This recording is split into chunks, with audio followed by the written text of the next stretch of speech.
সুপ্রিয় শিক্ষার্থী অভিভাবকবৃন্দ, আসসালামু আলাইকুম ওয়া রাহমাতুল্লাহি ওয়া বারাকাতুহু। আজ আমার সাথে আছে আমার ভাতিজা সিফাতুর রহমান ফাহাদ। ফাহাদ, তোমার পরিচয়টা একটু দিয়ে দাও। আসসালামু আলাইকুম, আমার নাম সিফাতুর রহমান ফাহাদ, আমি ক্লাস 5-এ পড়ি। তুমি কোন স্কুলে পড়ো এটা বলে দাও।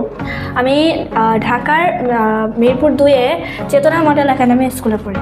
আচ্ছা, তোমার একটা কোশ্চেন ছিল, কোশ্চেনটা বলো এখন। আমার একটা কোশ্চেন ছিল যে স্টুডেন্টরা পাঠ্য বইয়ে পড়লে বেশি ভালো হবে নাকি গাইডে পড়লে বেশি ভালো হবে? আচ্ছা, খুব সুন্দর একটা কোশ্চেন। যে আমাদের স্টুডেন্টরা সাধারণত ভুলটা করে থাকে যে অনেকেই দেখা যায় বই এবং গাইড বই কোনটা পড়বে এটা বুঝতে পারে না। আসলে আমাদের মেইন যে বইটা হবে সেটা অবশ্যই পাঠ্য বই।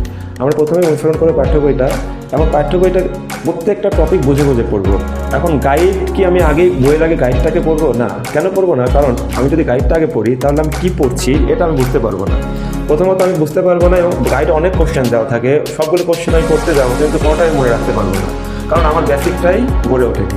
এই কারণে আমি প্রথমে পড়বো হলো পাঠ্য বইয়ের টপিকগুলো বুঝবো এবং অধ্যায়টাকে খুব ভালো মতো বুঝে তারপরে আমি সহায়ক হিসাবে গাইড বইটাকে সামনে নিব।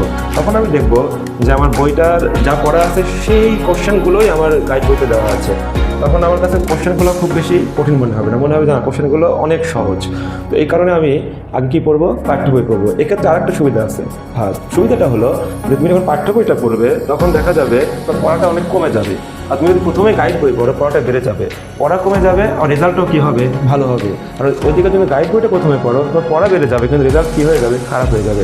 আশা করি বুঝতে পেরেছো। তুমি কি বুঝতে পেরেছো তুমি কোনটা পড়বে আগে? কোনটা পড়বে তাহলে আগে? প্রথমে পাঠ্য বই পড়তে হবে। তাহলে আমরা সহযোগী বই হিসাবে কি করতে পারি? গাইডটাকে দেখবো যে আমাদের কোশ্চেন প্যাটার্নটা কেমন হয়, এটা বোঝার জন্য গাইড বই পড়বো। ঠিক আছে?